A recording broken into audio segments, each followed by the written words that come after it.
that gives me confidence that, Toronto is becoming a viable and very good complementary or alternative to Silicon Valley in terms of tech development, right? And because of, and I might be jumping the gun, but because of, I guess, our strong traditional verticals, a lot of companies are now looking to come up to Toronto. Hey everyone, I'm back with my buddy Johnny Tan. The last video we did about Toronto generated a few questions about whether Toronto is still a desirable place after COVID. We got a couple questions that led from all the tech talk that we had, just about how Toronto compares to San Fran, which is obviously the leader in startups and technology.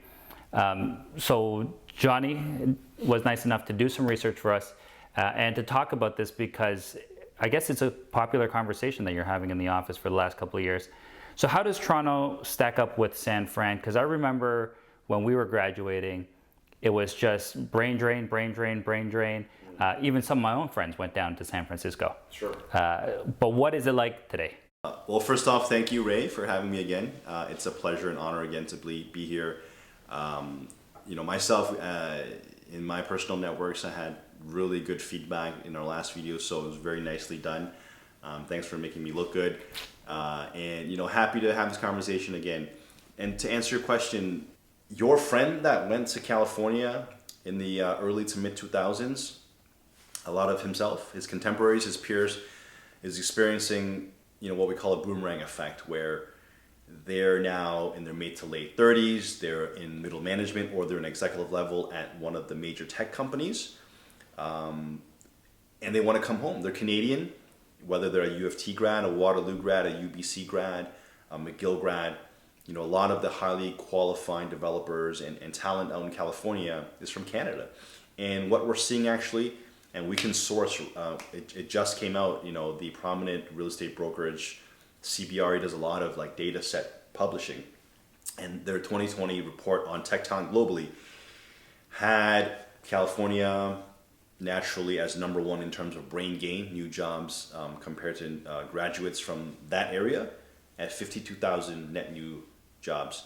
Toronto's right behind them at 43,000. So in comparison, how big a tech ecosystem San Francisco is, they had 50,000 plus change in terms of new jobs. Toronto is right there in terms of the impact of a 43,000. So it shows you that the growth percentage to what the size of the economy already is much bigger here in Toronto. So, that gives me confidence that, Toronto is becoming a viable and very good complementary or alternative to Silicon Valley in terms of tech development, right? And because of, and I might be jumping the gun, but because of, I guess, our strong traditional verticals, a lot of companies are now looking to come up to Toronto. But we talk a lot about tech, but you would think Toronto with a banking sector, with Hollywood North, an auto manufacturing business and industry, we should be able to attract a wider range of businesses than just tech. Yeah, so that's a great point. Again, we're not trying to promote or trying to have a narrative where Toronto will replace Silicon Valley, right? Yeah. Silicon Valley has decades and decades of infrastructure in terms of the talent, built around developments, and then the funding there to attract that, right? So it's great. A lot of fantastic and world-changing companies are coming out of there. What we're seeing, what we're presenting to the world is that Toronto has a burgeoning and rapidly growing world-class ecosystem of tech talent sprinkled in between our very strong industries, such as advanced manufacturing, including automotive, right? Where you have major OEMs, so your manufacturers like your Hondas, Toyotas, GMs, Fiat Chryslers are all here producing hundreds of thousands of cars every year. Then you have your tier ones in supply chain that feeds into these advanced manufacturing industries. In addition to that, we have the second largest financial services hub in North America, just behind New York. So if you're doing stuff like fintech, cryptocurrency, great application and great position to be in Toronto to continue to have these conversations. Food and beverage, we have a really big food and beverage sector up in northeast of the GTA, right, in the Durham region. Smart city initiatives, City of Toronto and all the municipalities, right, where it's York region, Durham region, Halton region, really pushing, smart city initiatives. University of Toronto is implementing a really, really cool and will be kind of a game changer of a strategy to electrify strategies across different faculty members. So really, really cool stuff coming out of that. So what I'm trying to say is that, yes, there is a rapidly growing pool of tech talent, but what's happening is it's businesses that are going to take advantage of these tech talent is not specifically just a startup or a tech company. It could be a major automaker trying to do proprietary R&D on autonomous vehicle, right? Cool, really cool stuff like that. You need a test track. You need infrastructure to test autonomous vehicles. You need a downstream client like a TTC that's very open about, yes, let's implement some electric vehicle technology into our fleet of buses, right? So all these things is really conducive to a growing ecosystem that will lend itself to be very attractive to an international investor across a wide spectrum of industries. So this question I have isn't directly related to Toronto versus San Fran, but while you were just answering that previous question, it started making me think, is it the chicken or the egg? What comes first? Is it because we have the talent here that the employers are looking at Toronto, or is it because the employers are here that we're attracting the talent, or is it sort of hand in hand? To short answer that, it's a snowball cyclical effect in our opinion, right? Talent is here. They're homegrown. They come out of a really good education system here in Canada as a whole. Companies want to do work and they want to work with these talent, right? They'll set up a project and they want to hire these talents. This project now creates more jobs that attracts more talent from internationally to come to Toronto. And that is the cyclical event. That talent will attract more projects and more different supply chains and collaborators from another businesses to come to Toronto region. And that's exactly what we're seeing. And then to further elaborate on that, the talent that come here, they end up staying for a long time. It's not just a 3-year contract. They're not just here to springboard to somewhere else. And a lot of that is driven by a very transparent and very easy to navigate and very welcoming, quite frankly, immigration policy to attract talent. When they're here, there's a very high standard of living. Toronto always consistently ranks very high on SAFE index in terms of a metropolis. We have a free universal healthcare system that if you're here on a work visa is also eligible to be applied to your spouse and your dependent, your kids. Very strong and world-class free education from elementary up to secondary. And then post-secondary, again, we have great network of universities and academic institutions that are world ranked, right? University of Toronto, UBC, Waterloo, McGill, University of Alberta. All those things attract talent to come here, but more so retains them, right? And we haven't even spoken to Toronto's multiculturalism and diverse, kind of mosaic of culture and ethnicity, that when you have a global citizen come here, they feel at home and they can be who they are and be who they want to be. And so all these things really contribute to retaining talent. And again, that talent, back to your initial question, attracts more jobs. So we're very excited about what's happening here in Toronto. I for sure see it on the real estate side. So I have like a handful of rental listings scattered around the GTA. And people who are interested in the property will email me directly and they'll give me a blurb about who they are. They're almost always new immigrants. They come with their spouse and their kid, and they're looking to rent for a year or a bit. Right. But they reach out later because they want to buy. So that means that they're setting roots for the medium term. Right.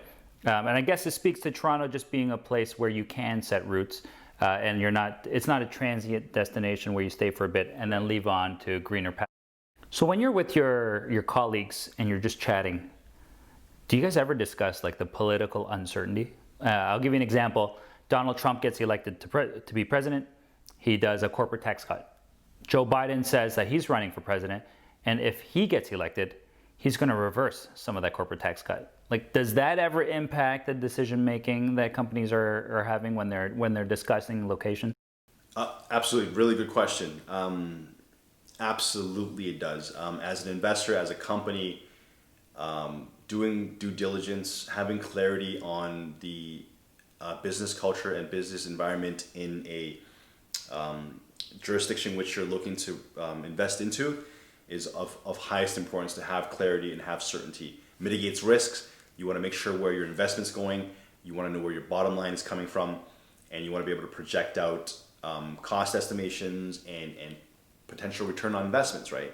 So if you have fluctuating, let's say, corporate tax structure because of a changing political policy, because of administrations changing, that's going to be cause for pause for an investor, absolutely. And in the contrast to that, Canada has a very stable, political system, very open and transparent IP and legal system, and our free trade agreements that are comprehensive, not just tariffs, but it's across the board of a lot of business factors with the rest of North America, with the European Union, with Asia through the CPTPP, with South Korea directly.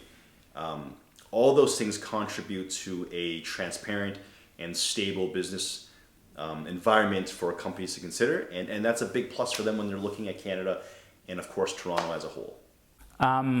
Most of our viewers are going to be from Toronto or Canada. Any specific examples of wins we might have had in Toronto where a company from San Fran chose Toronto, or maybe headhunting wins that you can think of? Yeah, I think a really good example of that is Uber establishing their, prominent, advanced technology group built around research on an autonomous vehicle here in Toronto, right? They hired, Professor Raquel Erdison out of University of Toronto in 2017, I believe. Really well respected and a global leader in autonomous vehicle research. And she's been on quote saying, she has the best team built around autonomous vehicle research here in Toronto with her. So she's staying. She wishes to be here and work with that team. And that, along with all the factors that we've been talking about and what makes Toronto so attractive, especially for a tech company that's related to autonomous vehicle and automotives. Uber took that and made their decision to stay in Toronto and establish this ATG, which again, What's ATG? Advanced Technology Group, which is their prominent research arm on autonomous vehicle, having self-driving Ubers in the future. And so big win for the city, big win for the Toronto region, big win for the province. It kind of checks all the boxes of what makes Toronto and the Toronto area very attractive to a company. And like we said, it's not a strictly technology company. It's all of the above, really, that makes Toronto very attractive to Uber. So to wrap this up, Johnny, where do you see these two cities in the medium term? Obviously, they're both forging a path forward, and there might be some overlap on this path. But in your opinion, 5 to 10 years out, where do you see both cities relative to each other? I think it's going to be really complementary, like the relationship in terms of where Toronto and Silicon Valley is going to go towards, right? Again, Silicon Valley is decades ahead in terms of just establishing a very technology-driven economy with some of the funding there. But a lot of that talent is coming from Canada.